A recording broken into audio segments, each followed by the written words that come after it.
नमस्कार, आपण पाहत आहात विजन न्यूज महाराष्ट्र, सर्वसामान्यांचा बुलंद आवाज। विजन न्यूज महाराष्ट्राच्या सर्व दर्शकांना जीकेचा नमस्कार। पाहूयात आजच्या न्यूज जीके सोबत। गंगाखेड तालुक्यात उपवर्गीकरणाच्या विरोधात गावोगावी कॉर्नर सभा सुरू झाल्या आहेत।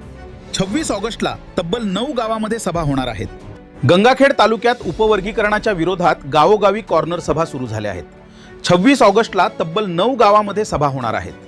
कृती व नियोजन समितीच्या वतीने गेल्या महिनाभरापासून गावोगावी कॉर्नर सभांचे आयोजन करण्यात येत असून अर्ध्यापेक्षा अधिक गावांमध्ये सभा झाल्याचा समितीचा दावा आहे। आता 26 ऑगस्ट रोजी 2 पथकामार्फत आणखी गावांमध्ये कॉर्नर सभा होणार असून 7 सप्टेंबरच्या नियोजित कार्यक्रमासाठी समाज संघटनाला वेग देण्यात येत आहे। पहिले पथक चाटोरी, चोरवड, खडी, न्हावा। दुसरे पथक धारासूर, मैराळ, सावंगी, खळी, दुसलगाव, महातपुरी।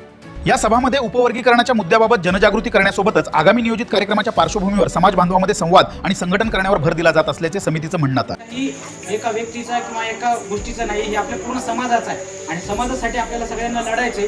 जसं आपण जयंतीसाठी तयार होतो तशा पद्धतीने तिथे यायचंय आणि आपली संख्याच नाही, ह्या केंद्र सरकारला आणि राज्य सरकारला दाखवून द्यायचं की बाबा आमच्या हक्कावरती तुम्ही जेव्हा केव्हा येताल तर त्यावेळेस आम्ही अगदी छातीचा पोट करून लढू तिथं आणि याच्यासाठी आम्हाला आंबेडकर घराणे हे आधीपासून आमच्या। बातमी आवडली मग आवाज पोहोचवा। आत्ताच सबस्क्राईब करा, लाईक करा, कमेंटमध्ये सांगा, शेअर करा। तुमचा एक लाईक, एक कमेंट, एक शेअर जी सिटीजन न्यूजची ताकद वाढव। जी सिटीजन न्यूज सत्याच्या बाजूने, जनते